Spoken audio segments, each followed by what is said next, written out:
복된 소식 아름다운 소리 AM 1590kHz 시카고 기독교 방송입니다.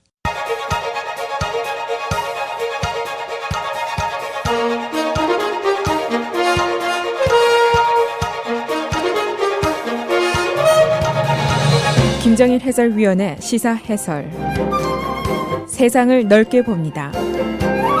삶의 지평이 넓어집니다.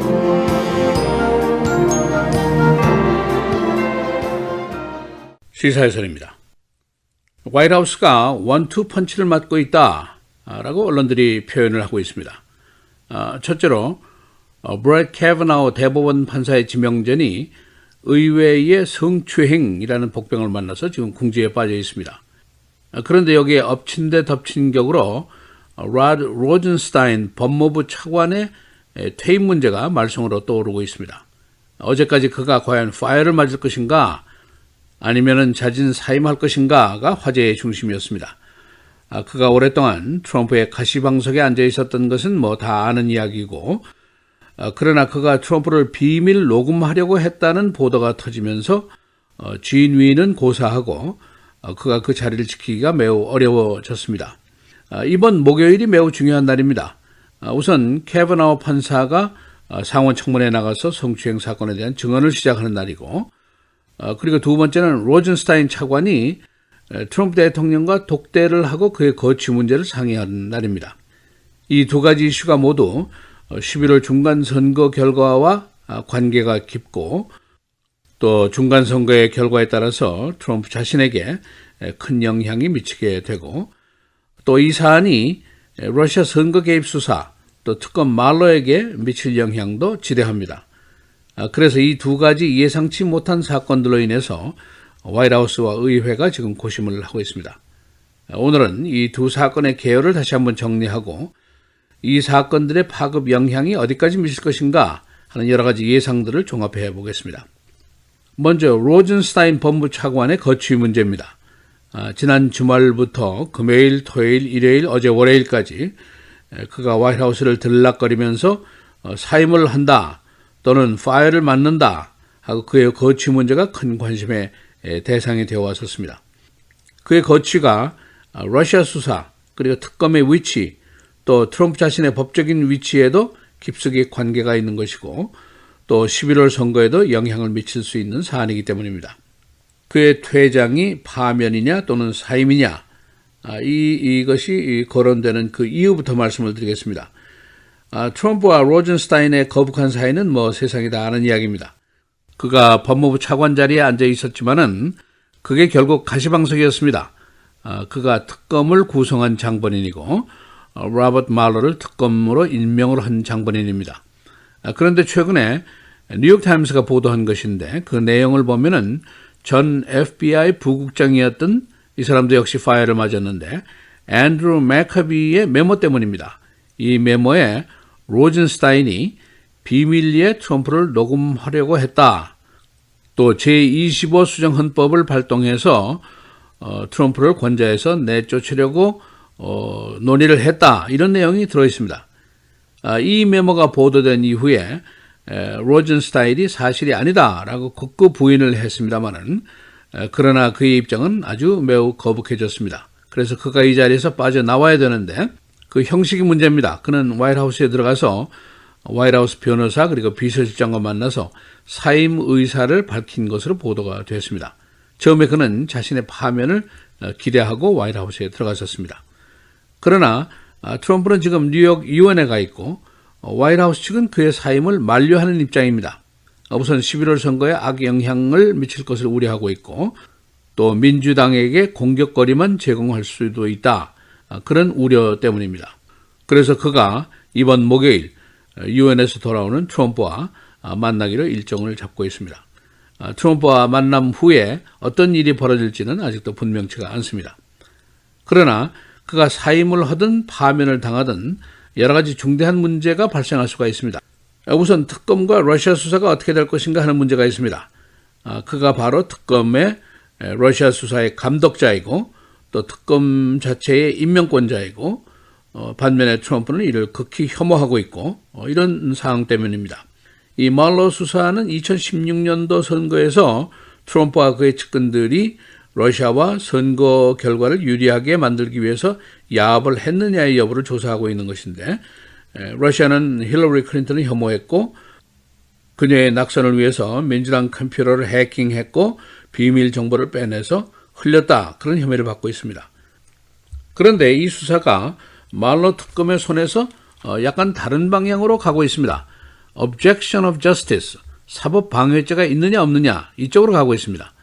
수사를 방해했느냐, 독립적인 사법기관의 수사 활동에 대통령의 권력을 이용해서 강요를 했느냐 안 했느냐, 그런 의심을 하고 있습니다.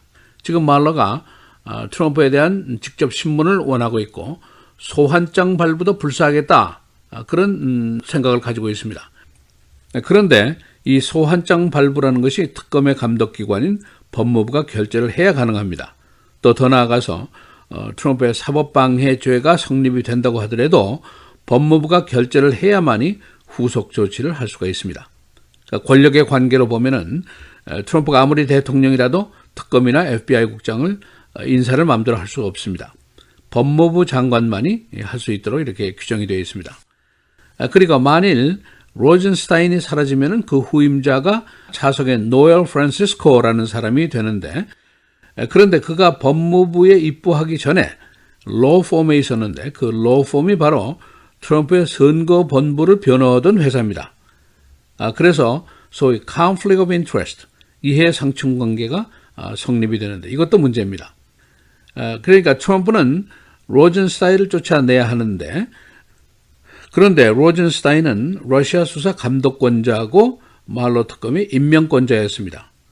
그리고 말러 특검은 트럼프 수하의 인물들을 비롯해서 35명을 기소한 상태고 트럼프까지 소환하겠다는 사람입니다. 그리고 또 그 후임자는 마땅치가 않고 따라서 수사의 독립성이고 명령 개통의 정당화고 모두 문제가 될 수가 있습니다. 또 이렇게 되면 민주당의 공격거리가 커지게 되고 중간 선거의 악재가 될 수 있고 중간 선거에서 공화당이 지게 되면은 트럼프도 힘을 쓰지 못하도록 되어 있습니다. 이런 고민거리가 지금 등장을 하고 있는 것입니다. 그리고 이제 캐버나우 판사의 이야기인데, 성추행 고발을 한 여성이 이제 처음에 한 사람이 있다가 두 사람으로 나타났고 오늘 아니면 내일 세 번째 피해자가 또 등장할 것이다 하는 보도가 나오고 있습니다. 그는 이것이 모두 중상모략이다 하고 주장을 하면서 나는 끝까지 싸우겠다 하는 결심을 했습니다. 그런데 그가 어제 팍스 뉴스에 나가서 와이프와 함께 출연을 해서 한 말이 있는데, 나는 하이스쿨 이후에까지 성적으로 동정을 지킨 사람이다 라고 얘기를 하면서 극히 개인적인 일까지 공개를 하면서 자신의 결백을 주장했습니다. 그런데 아마도 그가 목요일에 상원 청문회에 나서게 되면 이보다 더 어색한 질문에도 대답을 해야 될 상황이 올지도 모릅니다. 이미 많은 여성 유권자들은 공화당이 이 성추행 고발 사건 처리에 불만을 표시하는 여론이 비등한 것으로 나타나고 있습니다. 그런데 이제 이런 사안들이 공화당과 트럼프에게 악재가 될 것인가, 또는 오히려 트럼프와 공화당과 보수 세력의 단합을 자극하는 자극제가 될 것인가, 이것은 아직 분명치가 않습니다. 갤럽 조사에 따르면 공화당에 대해서 호감을 가진 사람이 45%다 하는 통계가 나와 있습니다.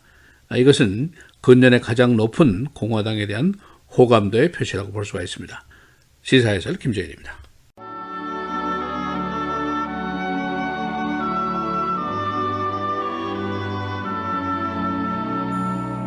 누구든지 형제가 사망에 이르지 아니하는 죄에 범하는 것을 보거든 구하라.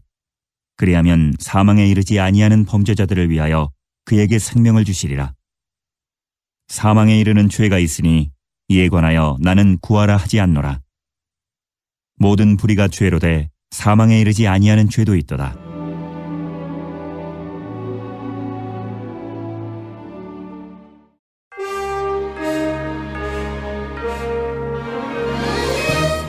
(9월 25일) 화요일 헤드라인, 오늘의 주요 뉴스입니다. 어제 열린 한미 정상회담에서 문재인 대통령은 트럼프 대통령을 빠른 시일 안에 만나 비핵화 과정을 조기에 끝내고 싶다는 김정은 위원장의 뜻을 전달했습니다. 트럼프 대통령은 미북 관계에 엄청난 진전이 있었다며 곧 2차 미북 정상회담 개최 발표가 있을 것이라고 말했습니다. 한미 정상회담에선 두 번째 미북 정상회담 날짜와 장소는 물론 종전선언 방안에 대해서도 심도 깊은 논의가 이루어진 것으로 나타났습니다. 브렛 캐버노 연방 대법관 지명자가 어떤 일이 있어도 성추문에 관련된 중상 모략에 밀려 스스로 중도 사퇴하는 일은 없을 것임을 분명히 했습니다. 캐버노는 크리스틴 포드 교수에 이어 예일대 동문인 데보라 라미레즈로부터 정추행 피해를 당했다는 주장까지 나오면서 더욱 곤혹스러운 입장입니다. 캐버노는 어제 척 그레슬리 상원 법사위원장에게 보낸 서한에서 나에 대한 공격은 그야말로 중상모략이며 이런 터무니없는 인신공격에 무릎을 꿇을 생각이 없다고 밝혔습니다.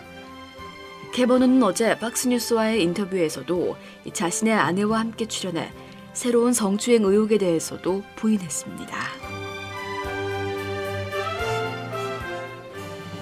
트럼프 대통령의 발언을 몰래 녹음한 뒤 장관들을 부추겨 대통령 직무를 박탈하는 방안을 논의했다는 의혹이 제기된 로드 로젠스타인 법무부 부장관이 어제 사의를 표명한 것으로 보도됐습니다.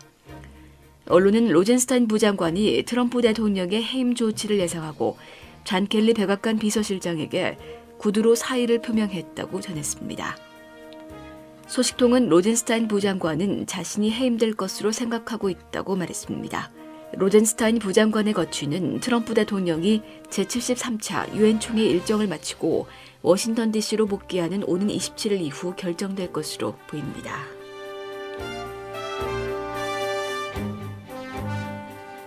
성폭행 혐의로 재판을 받고 있는 유명 코미디언 빌 코스피에 대한 법원의 1심 선고에서 최장 10년의 징역형이 나올 수도 있을 전망입니다. 펜실베니아주 몽고메리 카운티 법원의 스티븐 T. 오닐 판사는 이틀에 걸친 선고 공판 심리를 끝내고 오늘 선고를 내릴 예정입니다. 코스비는 지난 2004년 자신의 모교인 템플대학 여자농구단 직원이던 안드리아 콘스탄드에게 약물을 먹여 정신을 잃게 한 뒤 필라델피아에 있는 자신의 맨션에서 성폭행한 혐의 등 총 3건의 성폭행 혐의로 기소됐습니다. K-팝 밴드 방탄소년단 BTS가 한국 가수 최초로 유엔 정기총회에서 연설하며 위상을 더욱 높였습니다. BTS는 어제 뉴욕 유엔 본부에서 열린 유니세프의 청년 어젠다 제너레이션 언리미티드 발표 행사에 연사로 참석했습니다. 멤버 전원이 연단에 올랐고 리더 RM이 대표로 연설했습니다. 시카고 경찰은 라퀸 맥다놀 사건 재판 마감이 가까워짐에 따라 대규모 시위 등에 대한 대비를 시작했습니다. 시 경찰국은 만일의 사태를 위해 12,000명 경찰 병력의 근무 시간을 12시간제로 전환하고 당분간 휴무제도 중단하기로 했습니다. 에디 존슨 국장은 어제 경찰이 각 커뮤니티 리더들과도 긴밀하게 공조를 취하고 있다고 말했습니다. 여름이 막바지에 들면서 모기 숫자가 크게 증가하고 있습니다. 방역당국은 최근 잦은 비와 늦더위로 인해 모기의 숫자가 평소보다 크게 증가했다고 분석하고 시민들의 주의를 당부했습니다. 당국은 특히 놀스쇼어 지역과 공원 부근에 모기가 크게 창궐하고 있다고 경고했습니다. 자전거를 타던 사람을 치어 숨지게 하고 도주했던 뺑소니 운전자가 어제 체포됐습니다. 경찰은 지난 주말 디반과 맥코믹 플레이스 코너에서 자전거를 타고 가던 69세 남성을 치어 숨지게 하고 도주했던 운전자를 체포했다고 밝혔습니다. 뺑소니 운전자는 사고 현장 부근에 있는 사업체의 주인이 찍은 사진에 의해 신원이 밝혀졌습니다. 날씨입니다. 오늘은 흐리고 곳에 따라 비 또는 썬더스톰이 예상되는 가운데 기온은 어제보다 높겠습니다. 낮 최고 80도, 밤 최저 51도. 내일은 대체로 맑은 가운데 가끔 구름 많겠고 기온이 크게 내려가면서 선선한 가을 날씨 보이겠습니다. 낮 최고 64도, 밤 최저 48도. 목요일은 가끔 구름 많은 맑은 날씨 예상됩니다. 낮 최고 70도, 밤 최저 53도. 금요일은 오전에 대체로 맑겠지만 차차 흐려지겠고 밤사이 비가 내리는 곳도 있겠습니다. 낮 최고 65도, 밤 최저 46도입니다.